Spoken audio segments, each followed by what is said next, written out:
The Emperor's New Clothes by Hans Christian Andersen. Many years ago, there was an emperor so exceedingly fond of new clothes that he spent all his money on being well dressed. He cared nothing about reviewing his soldiers, going to the theatre, or going for a ride in his carriage, except to show off his new clothes. He had a coat for every hour of the day, and instead of saying as one might about any other ruler, "The king's in council," here they always said, "The emperor's in his dressing room." In the great city where he lived, life was always gay. Every day many strangers came to town, and among them one day came two swindlers.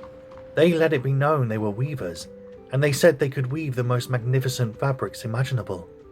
Not only were their colours and patterns uncommonly fine, but clothes made of this cloth had a wonderful way of becoming invisible to anyone who was unfit for his office or who was unusually stupid. "Those would be just the clothes for me," thought the emperor. "If I wore them, I would be able to discover which men in my empire are unfit for their posts, and I could tell the wise men from the fools. Yes, I certainly must get some of the stuff woven for me right away." He paid the two swindlers a large sum of money to start work at once. They set up two looms and pretended to weave, though there was nothing on the looms. All the finest silk and the purest old thread which they demanded went into their travelling bags, while they worked the empty looms far into the night. "I'd like to know how those weavers are getting on with the cloth," the emperor thought. But he felt slightly uncomfortable when he remembered that those who were unfit for their position would not be able to see the fabric. It couldn't have been that he doubted himself, yet he thought he'd rather send someone else to see how things were going. The whole town knew about the cloth's peculiar power, and all were impatient to find out how stupid their neighbours were. "I'll send my honest old minister to the weavers," the emperor decided. "He'll be one of the best to tell me how the material looks, for he's a sensible man, and no one does his duty better." So the honest old minister went to the room where the two swindlers sat working away at their empty looms. "Heaven help me," he thought as his eyes flew wide open. "I can't see anything at all." But he did not say so. Both the swindlers begged him to be so kind as to come near to approve the excellent pattern, the beautiful colours. They pointed to the empty looms, and the poor old minister stared as hard as he dared. He couldn't see anything, because there was nothing to see. "Heaven have mercy," he thought. "Can it be that I'm a fool? I'd never have guessed it, and not a soul must know. Am I unfit to be the minister? It would never do to let on that I can't see the cloth." "Don't hesitate to tell us what you think of it," said one of the weavers. "Oh, it's beautiful. Yeah, it's enchanting." The old minister peered through his spectacles. "Oh, such a pattern. Yeah, what colours? I'll be sure to tell the emperor how delighted I am with it." "Oh, we're pleased to hear that," the swindler said. They proceeded to name all the colours and to explain the intricate pattern. The old minister paid the closest attention so that he could tell it all to the emperor.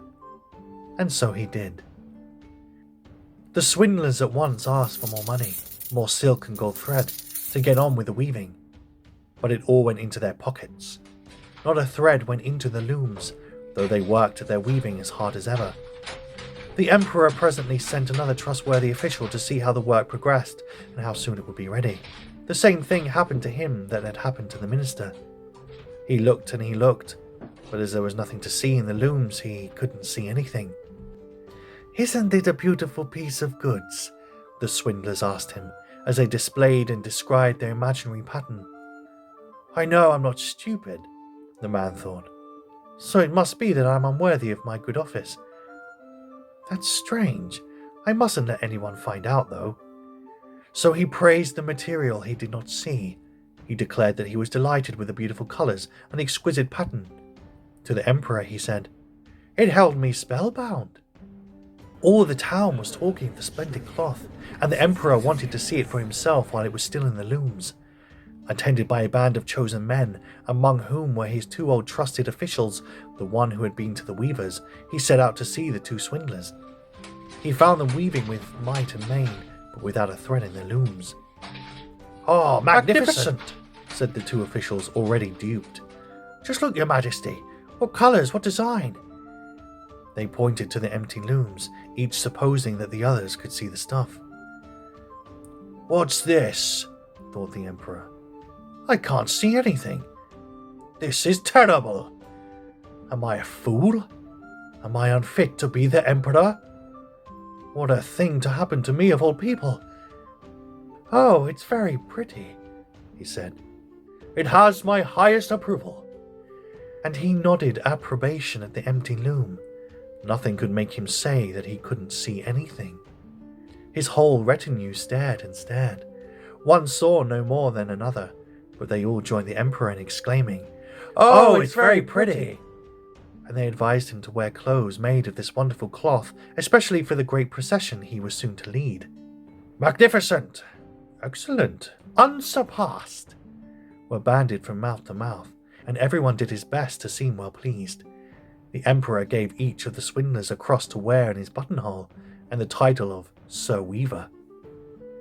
Before the procession, the swindlers sat up all night and burned more than 6 candles to show how busy they were finishing the emperor's new clothes.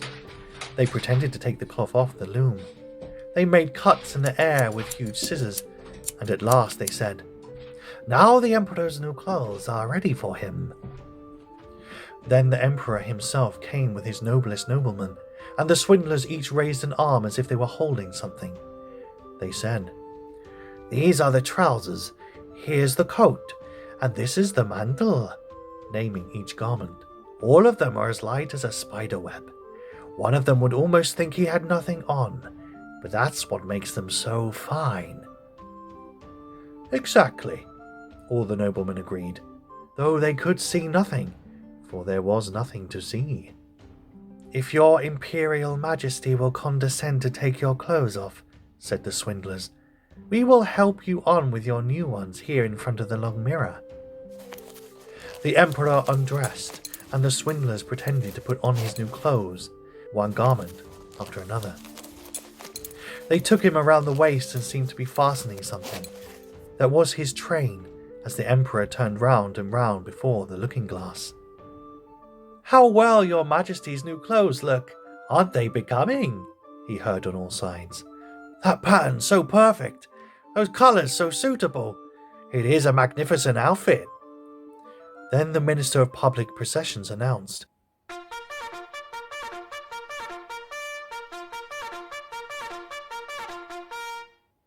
"Your Majesty's canopy is waiting outside." "Well, I'm supposed to be ready," the Emperor said, and turned again for one last look in the mirror. "It is a remarkable fit, isn't it?" He seemed to regard his costume with the greatest interest. The noblemen who were to carry his train stooped low and reached for the floor as if they were picking up his mantle. Then they pretended to lift and hold it high. They didn't dare admit that they had nothing to hold. So off went the Emperor in procession under his splendid canopy. Everyone in the streets and the windows said, "Oh, how fine are the Emperor's new clothes! Don't they fit him to perfection? And see his long train!"